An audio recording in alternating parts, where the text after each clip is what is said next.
The Hexenzirkel is full of extremely powerful women capable of changing the course of the entire world on a whim. There's an all-seeing astrologer, a visionary who can't be fooled by Irminsul's tampering, a master alchemist who nearly destroyed the world with her creations, and yet, the witch they all respected the most was one of the most normal and powerless among their number. Her name was Anya Andersdottir. And as far as we know, Andersdottir was a very normal human being with no fanciful or destructive magic to speak of. Her one claim to fame was a talent for writing fairy tales, which admittedly is a pretty common and unremarkable skill, comparatively speaking anyway. And yet, she was held in the highest regard. I mean, these ladies built a library theater outside the borders of time for her and stuffed it with eulogies just for her. They boast about her published works, and heck, they even use their own magic to bring the worlds within her stories to life. But why were her stories met with such awe and reverence? What was so special about Andersdottir that the others called her talent magic when all she did was write? Well, that's what we're gonna talk about in this video, because I think that out of everything that we learned from the Summertime Scales and Tales event, the true nature of Anya Andersdottir's magic matters the most. And once you realize what her magic is, you'll start to understand all of the secrets hidden within the pages of Simulanka and what they mean for the future and past of Teyvat. So settle into your favorite little book nook and get comfy. And don't forget that at any time before, during, or after this video, you can find timestamps, spoiler warnings, citations, attributions, and links to related content in the description box, while post-video notes and corrections will be found down in the pinned comment. Now you might want to grab some napkins before we start too, because I'm about to spill some tea, and I don't really want to clean it up afterwards. When Alice invited Anya Andersdottir to join the Hexenzirkel, her fellow witches did not understand what Alice saw in her. As far as they could tell, Anya didn't have any exceptional magical abilities. She didn't wield fantastic combat powers, nor did she understand the principles of alchemy, and she couldn't read the stars to peer into the future. She just had an aptitude for writing children's stories, a talent that was neither unique nor exceptional. But I think that Alice believed Anya's stories were the key to furthering the goals of the Hexenzirkel. But before we get into that, maybe I should explain what those goals are. So as an organization, the only thing we've really known about the Hexenzirkel was that they take part in regular Irminsul explorations. And that's not really a lot of information to work with when it comes to trying to figure out what the goals of this whole organization are.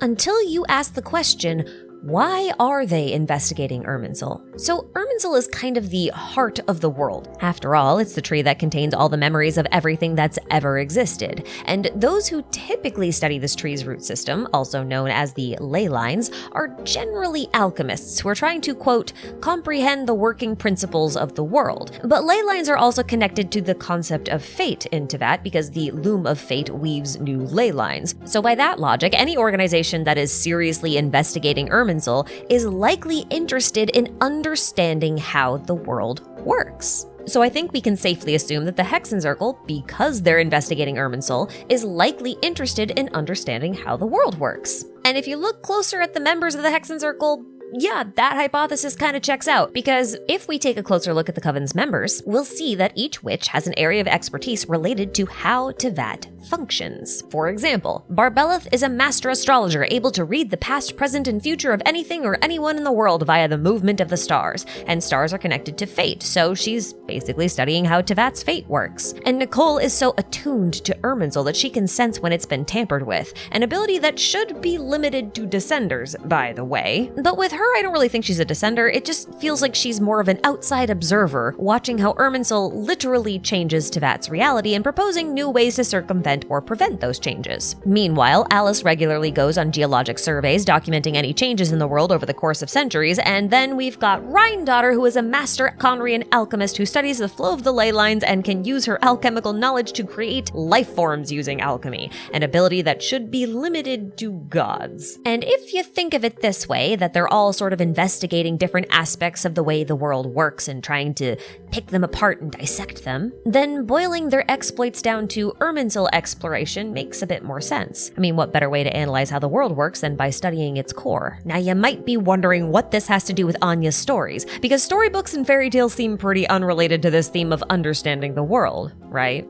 Wrong. Anya, and likely Alice, understood that stories were one of the most important ways people could understand the world, just in a different way than the scientific methods preferred by the rest of the witches. In Anya's own words, fairy tales were suitable for children because despite being works of fiction, they contain truths from the real world in a condensed form. And in this way, her stories were able to reflect certain aspects of the real world in ways that a scientific process just couldn't. And if you're not sure what I mean by this, don't worry, I have the perfect in-game example to clear things up. During Inversion of Genesis, Scaramouche deleted himself from Irminsul's record, meaning his existence was removed from the history of the world. But Nahida had anticipated something like this and had created a backup from which his memory could be restored, and that backup was written as a fairy tale. Nahida describes this process as a method of encryption that Irminsul can't tamper with, but if you think of it the same way that Anya does, then what Nahida actually did was condense the truth into a story which provided a way for the reader to understand the world's true history without having to be told exactly what happened. Now, this process is called the abstraction of ideas. It's what we call the natural ability of humans to conceptualize complex subjects and apply them without being told something explicitly. For example, let's say someone was described as a rose in a withered garden. Now, to us, it's obvious that this person is not literally a flower growing among dead plants, and that this line is instead describing the person as beautiful and perhaps pure or resilient, which are features that stand out against their immediate environment, which is perhaps full of things that we have negative associations with, like filth, greed, and corruption. But we don't need to be explicitly told all of this. We understand implicitly what rose in a withered garden means, and we can even infer more meanings from just this line than we could from pages and pages of very specific text describing everything about this person's situation. That is the power of an abstracted idea, and that is what fairy tales and stories are very, very good at leveraging. Now, human brains are really good at understanding abstract ideas. We're kind of wired for them. I mean, we kind of invented them. But computers really love specificity, and they struggle with abstraction. So if we think of Irminsul like a computer, then the idea of using fairy tales full of abstract ideas in order to preserve knowledge or history makes sense. Irminsul can't use inductive reasoning to derive meaning from abstract ideas and is only concerned with specifics. Now, just to be clear, I am not saying that Irminsul is a computer, I'm just saying that it follows the logic of a computer, okay? Now, in Nahida's case, she abstracted the concepts that made up Scaramouche's history, and when he read them, his brain used inductive reasoning to extract their meaning, thus restoring his memory. There was no need to tell him every single thing that he ever did wrong. He understood the condensed truth hidden in fiction. So what's fascinating about this situation is that it changed Scaramouche for good and allowed him to become Wanderer. This story took a nugget of truth, wrapped it in metaphors and allegories, then reflected its abstracted information back on the real world, which caused the world to change for real, if only in a small way. And it is this aspect of stories changing reality that I think Alice was so enamored with. But consider this. Nahida's fairy tale only contained the story of Scaramouche and thus could only change aspects of the real world that involved him. But what if you did this on a larger scale? What if you made a fairy tale that contained the condensed truth of the entire world of Teyvat? Would such a story be capable of changing the entire world? And if so, then we need to change the way that we think about Simulanka because it was explicitly designed to be a reflection of Teyvat. Alright, so here's the thing.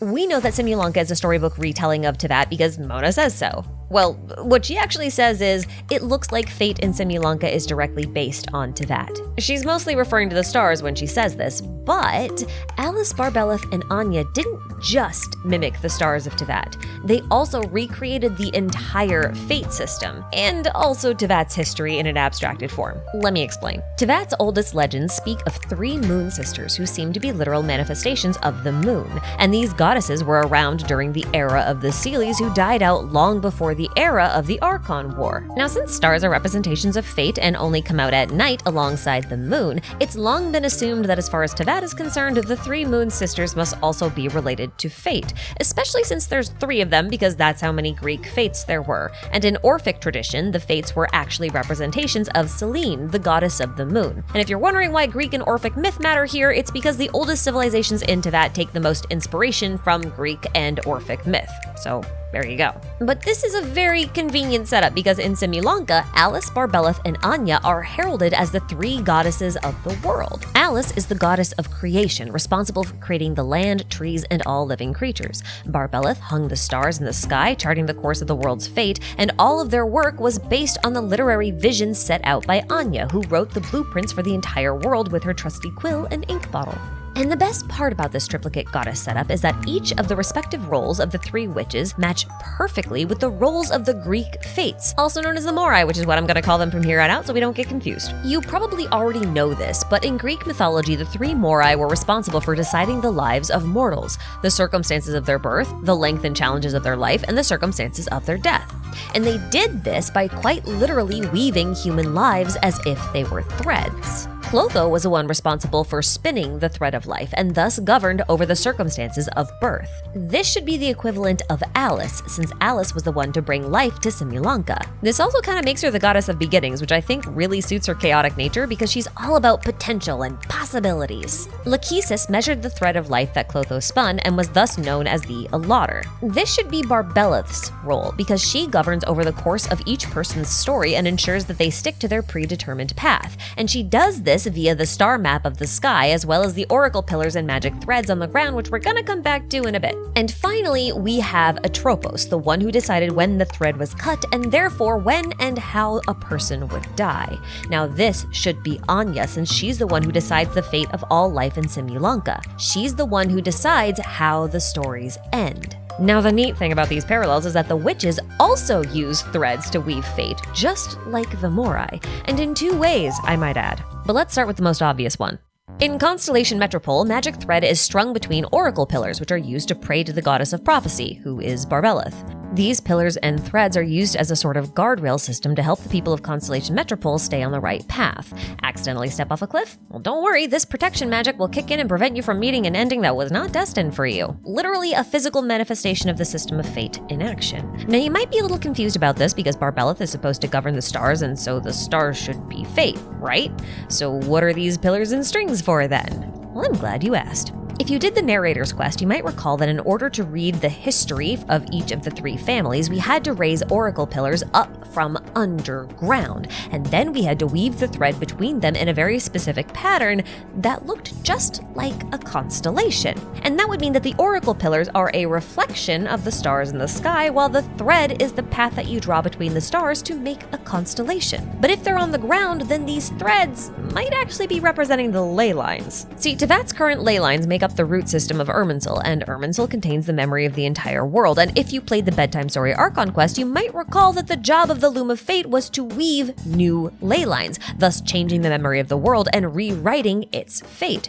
And since we know fate is written in the stars, so to speak, we can only assume that these two systems directly impact each other. In fact, Layla even teased this idea back in the Parade of Providence event. I'm paraphrasing here, but she basically suggested that the ley lines were a reflection of the stars upon the Earth. Now, I could go and provide many examples of how these two systems interact with each other, but I've actually already made a theory about it, so I'll just put a link in the description and you can check it out later. Although one fact I'll mention, because it's not in that video, is that teleport waypoints warp you around the map using the ley lines. And one of the only things that oracle pillars allow you to do is travel along its strings, which means we can kind of assume that an oracle pillar and a teleport waypoint are kind of like star nodes on the Earth, which is fitting because teleport waypoints also seem to be made out of the same kind of stone as constellations. Thank you, Unreconciled Stars, for your endless contributions to my theories. And of course, I can't go without mentioning the fact that teleport waypoints look very similar to memory nodes that are found inside of Irminsul. So in light of all of this, it makes sense that the Hexenzirkel would be known for Irminsul exploration because not only does it contain the memory and therefore the history of the world, but it is also directly connected to the systems of fate that control the entire world.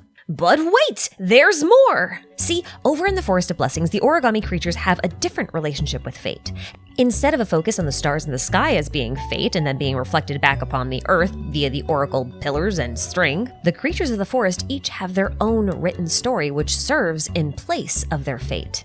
The origami creatures of the Forest of Blessings are literally made up of their stories. Their stories were written with magic ink on paper that was then folded and shaped into their bodies. Now this ink, or rather magic tonic, is supposed to represent the contents of the ley lines, which is elemental energy and memories. So when their ink starts to fade, their memories do too, because in Simulanka, your memories are your story, and your story contains your fate, which is fitting since the loom of fate is all about the ley lines, and that's where you get the ink from. And if stories are fate and origami creatures are literally made of the paper their stories are written on, then that means that the fate of each origami creature is inside of them, unlike the people of Constellation Metropole who have their fate outside of them, which means perhaps that the origami creatures of the forest control their own fates. Now, why does this matter? Because the situation in the Forest of Blessings is the exact opposite of the situation in Constellation Metropole. See, the people of the Constellation Metropole are forced to follow linear paths that they have zero control over. These are just guardrails that they will one day choose to give up, but until that day comes, they have no choice over their own individual destinies. By comparison, the entire point of all the quests in the forest is that one has the power to choose their own destiny at any time. So it's fate as an external force versus fate as an internal force, or maybe it's the things you can't control versus the things you can control. And this might be a long shot at this point in the theory, but I really think that these two vastly different approaches to fate represent Tevat's history. The Forest of Blessings represents the unified civilization of Tevat, an era before the gods. Now, my hypothesis is that in this era, people had control over their own destinies and were allowed to fail over and over and over again in a near endless loop until they figured things out for themselves. It's kind of a hands-off approach to parenting. But something probably went very wrong because there's nothing left of the unified civilization beyond some ruins and also Enkanomiya's ghosts, which are buried underground. And maybe the powers that be decided that letting the people have control of their own destiny was just too dangerous, so they reset the world and hid all that was left. Which could also suggest that the fate that they had set up then was also responsible for the disaster, but that's another discussion entirely. So, new era, new civilization. And this time, fate would take the shape as we see it in Constellation Metropole. People would have no choice but to walk the linear path set before them like clockwork. They were not allowed to fail and choose their own future. Fate was fixed and inescapable. And still is, technically. Now, there is no evidence to suggest that Celestia has any intentions of giving humans back control of their own destinies, or giving them control at all if I'm wrong about my previous hypothesis. But I think the Hexenzirkel wants to change this. By giving Constellation Metropole's version of fate a time limit, they're able to create a scenario where the power of fate is given back to the people, by choice. That last bit is important because I believe the Hexenzirkel thinks that people should be the ones who choose their own destinies. Even dragons should have this choice, right? That's why Anya named her little dragon Durin. She wanted him to have the chance to experience the ending that he had originally wanted for himself in Tevat, not the one set into motion by someone else. Durin only ever wanted to play with the others and make friends. He never wanted to hurt anybody, and Simulanka gave Durin the chance to experience what that would be like.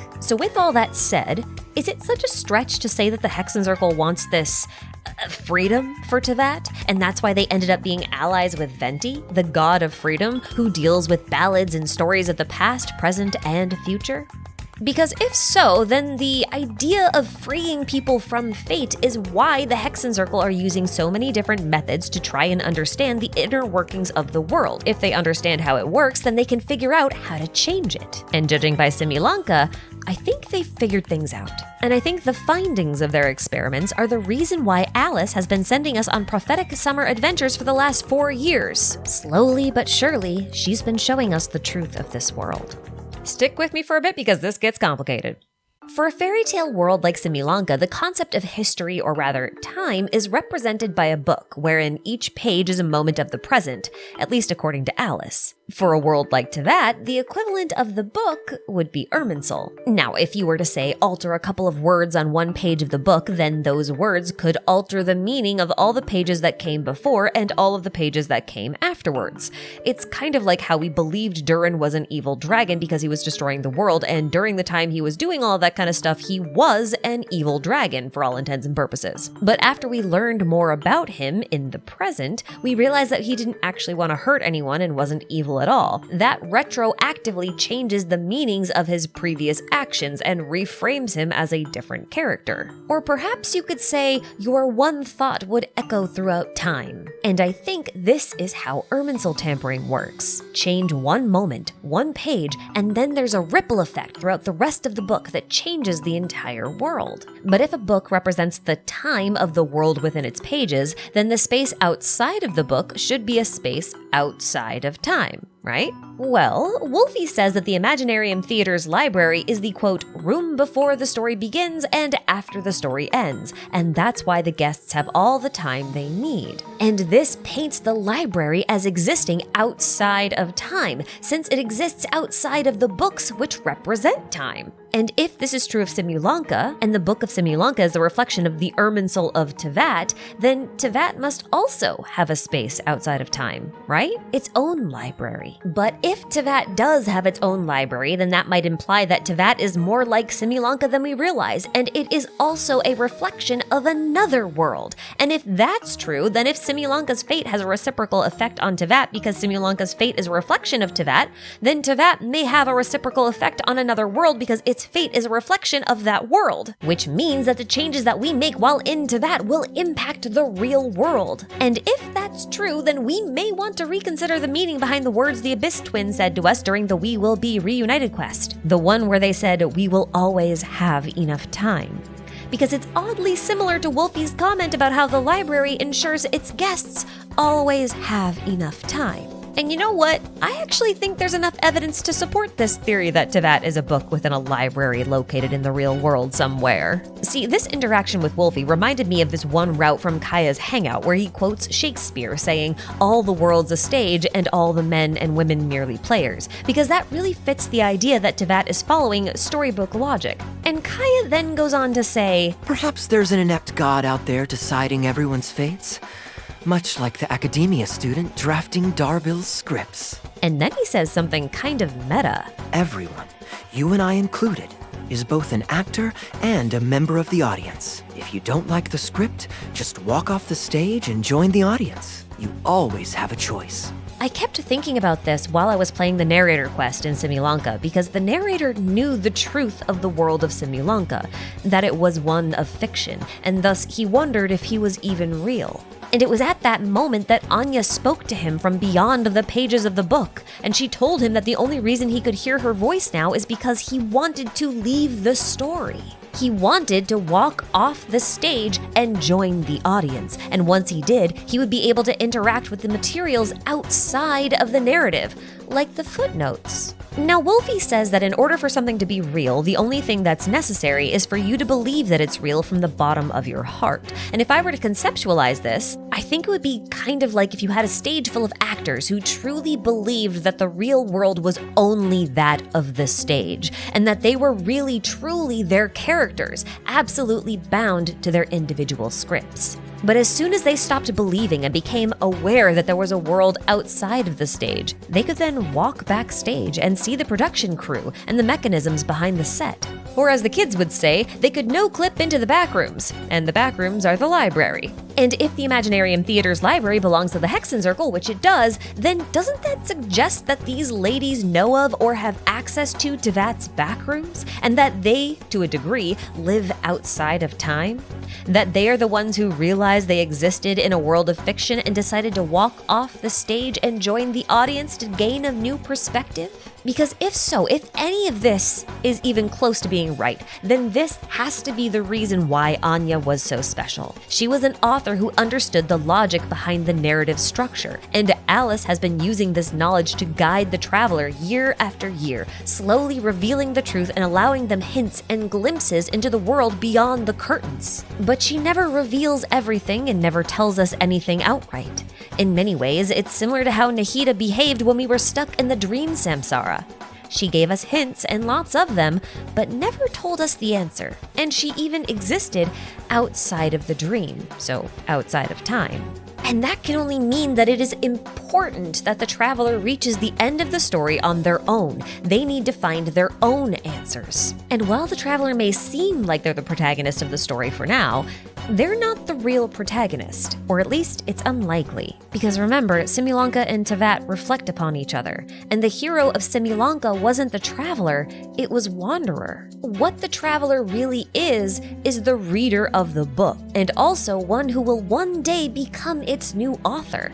Something that we call a descender. And as a descender, their will is equal to that of a world because they can rewrite the entire story of the world, just as Dainsleif says they can reweave fate. And if their will is equal to that of a world, then what the traveler believes to be true could in fact become reality if they believe it from the bottom of their heart, right? But the only way to know how a storybook should be changed is to read the entire thing cover to cover. And that's why reaching the end of the book, the end of their journey, and getting there on their own is so important. And one last thing.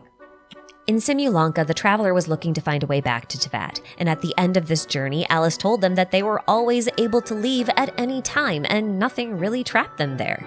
It's akin to knowing you can walk off the stage, but they also didn't figure that out until after they finished their journey in Simulanka. So they probably won't figure this out until they reach the end of their journey in Teyvat. And I kind of think this is what Kave's quest was about at the end of Simulanka. He circled the murderer in the beginning of the story unknowingly, and that's kind of akin to knowing the ending of a story before you even get there. So Alhaitham hid the answer he accidentally discovered. He cast just enough doubt to force people to read the book to the end to find out what the truth really is. But you know something? That also means that the truth of this world and all of the answers we've been looking for as lore enthusiasts and theorists were probably told to us at the very beginning of our journey. But we won't know for sure until we reach the end ourselves.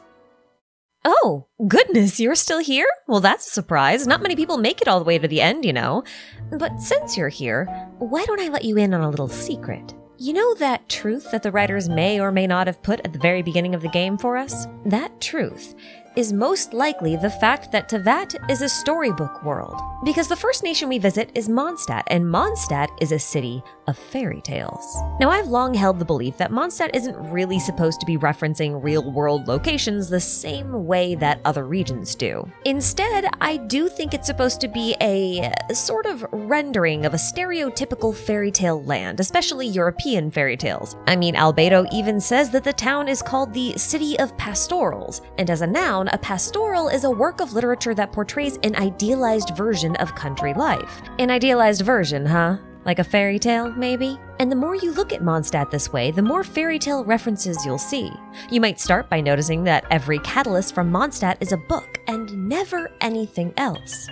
You might also notice all the references to Arthurian legends, like the boy named Arthur trying to pull a sword out of the ground, or how it's run by the Knights of the Round Table, Favonius. Even the cathedral at the city's peak used to be a castle, which makes the whole place look a lot like Camelot. And that's just the tip of the iceberg. Don't even get me started on the characters. Most of them are very obvious references to fairy tale characters. For example, Razor is likely the wolf from Little Red Riding Hood, who is actually Klee. And Klee is the daughter of Alice, who's named after Alice in Wonderland. And we know that because Dodoko is most likely named after Lewis Carroll, whose real name was Charles Dodgson. But he had a stutter, so they called him Dodo Dodgson.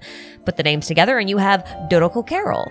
Dodoko. And he's even shaped like Alice's little white rabbit friend. And then there's Lisa, oh sweet Lisa, a witch and a librarian who doesn't seem to be involved at all with the Hexenzirkel, and yet she's responsible for taking care of the library that connects to the Imaginarium Theater. She's also the one who gave us the fairy tale book, The Pale Princess and the Six Pygmies, which is a reference to Snow White and the Seven Dwarves. And let's not forget the fact that Anya Andersdottir is most likely named after Hans Christian Andersen. Andersdottir, Andersen, you get it? But in this context, it starts to make sense that the Hexenzirkel would make an alliance with Venti. His entire nation is based on narratives, and he values the freedom to choose fate. His specialty is recording stories through music and poetry, thus preserving history through abstract ideas, just like the Hexenzirkel. And doesn't that just seem a little bit too coincidental to be an accident? Too many references to books and fairy tales? Because I don't think it's a coincidence. I think Mondstadt has been telling us all along that we're in a fairy tale world. And everything after that has just been masking the truth with misdirections. And that might be why the Abyss Twin recounts our story as a pop-up book. And it might also be what Alice is trying to tell us without actually telling us with her summer events every year. And if I'm right, and if this really is the case, then we should really look at the Narcissenkreuz questline in Fontaine a little bit more closely, because Anne in Wonderland was the name of one of those quests, and it was full of Alice in Wonderland references, even going so far as to have us teleport into a world inside of a book, and also break a looking glass, which was the sequel to Alice in Wonderland. And speaking of worlds within books, René also had a book-based world with his Book of Revealing, which means he probably got pretty close to the truth throughout his research. After all, he also figured out the power of abstract ideas, the power of condensing the truth into symbols, allegories, and metaphors, and we experienced all of this over and over throughout those quest lines. And a lot of his research came from Conrian documents, which means that Conria might have also understood the true nature of the world as well, because we know that they caught a glimpse of some sort of truth from beyond the sky, which means that survivors like Piero and the Sinners might be aware as well. And maybe that's why Piero named his Harbingers after theatrical tropes. They're just roles that his Harbingers can play for their, quote, captive audience. And all of this then makes me wonder if Mona's comments about Kaeya having to one day choose between Mondstadt and Conria isn't so much about choosing which country to be loyal to, but whether or not he wants to believe a lie and continue to act on the stage, or if he wants to embrace the truth and join the audience. And because we lacked so much context back then, there must be a million other things that we've missed. So if you think of any, let me know in the comments. And thanks for watching. I'll see you next time.